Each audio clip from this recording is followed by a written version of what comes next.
Iqbal film की कहानी इस प्रकार है कि इकबाल एक गूंगा बहरा लड़का है जिसे क्रिकेट बहुत पसंद है और वो क्रिकेटर बनना चाहता है। उसके पिता एक किसान हैं और खेती करते हैं, किसानी करते हैं और परिवार का जीवन यापन करते हैं। इकबाल रोज खेत में स्टंप लगाकर बॉलिंग की प्रैक्टिस करता है और वहाँ चारों के पास एक शराबी आदमी लेटा हुआ रहता है हमेशा, जिससे इकबाल हमेशा पानी देता है और नाश्ता देता है। और इकबाल गांव के पास एक क्रिकेट एकेडमी होती है जहां इकबाल दूर से छुपकर उस एकेडमी में ट्रेनिंग ले रहे लोगों को देखता है, कोच को देखता है और उनसे कुछ सीखने की कोशिश करता है।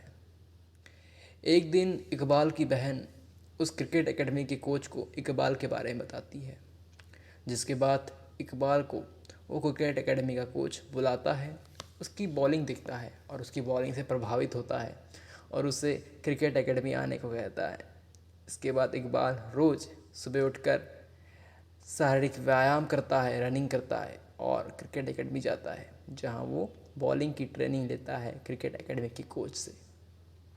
इसी बीच इस क्रिकेट एकेडमी में कमल नाम का एक लड़का होता है जो उस एकेडमी का स्टार बल्लेबाज होता है। वो एक दिन इकबाल को चिढ़ाता है गूंगा बहरा कह के। इसके बाद जब इकबाल उसके लिए बॉलिंग करता है तो ऐसी बॉलिंग करता है कि उसकी बॉल से कमल के सिर पर चोट आ जाती है। इसके बाद इकबाल को उस क्रिकेट एकेडमी से निकाल दिया जाता है, क्योंकि उस क्रिकेट एकेडमी को कमल के पिता ही चला रहे होते, एक प्रकार से उनके पैसे से चल रही होती है।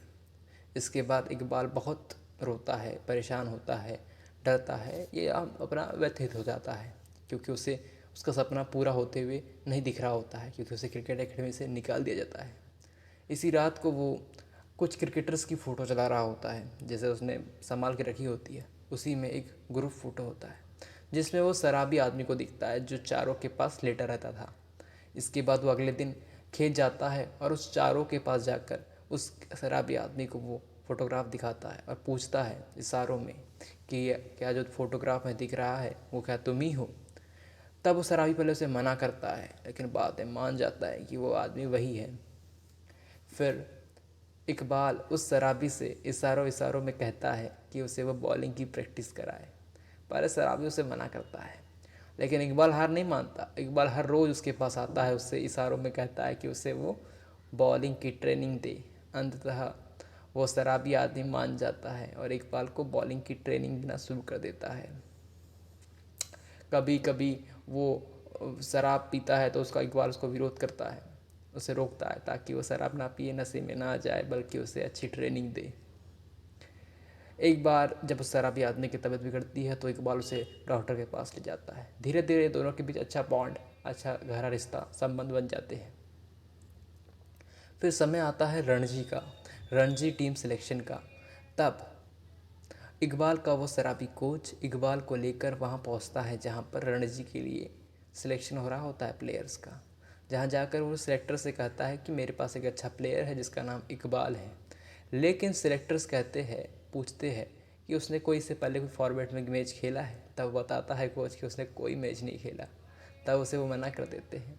लेकिन इकबाल का शराबी कोच, जो कि अब शराब नहीं पीता है या बहुत कम पीता है, वो उन्हें मनाता है कि उसे 5 मिनट दिया जाए और इकबाल की बॉलिंग देख ली जाए एक बार। तब वो मान जाते हैं और इकबाल की बॉलिंग देखते हैं और इकबाल की बॉलिंग बहुत ही बेहतरीन होती है, जिससे वे प्रभावित होते हैं और उसे आंध्रा टीम में सिलेक्ट कर लेते हैं। इसके बाद इकबाल घर पहुंचता है और उसकी मम्मी भी पहुंचती है, क्योंकि उसकी मम्मी भी कोच के साथ रणजी सिलेक्शन में आई होती है।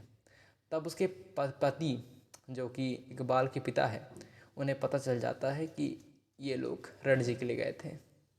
तब वो उन पर गुस्सा होता है और इकबाल को अपने साथ खेती करने को कहता है कल से ही। फिर इकबाल खेती करने लगता है। इसी बीच जब ये बात इकबाल के शराबी कोच को पता चलती है तो उसे बुरा लगता है।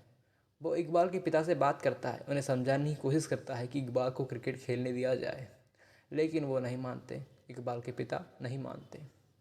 फिर कुछ दिन बाद समय आता है रणजी का टाइम, क्रिकेट का। तब इकबाल का कोच इकबाल को लेकर इकबाल के पिता को बिना बताए रणजी के लिए निकल पड़ते हैं खेलने के लिए।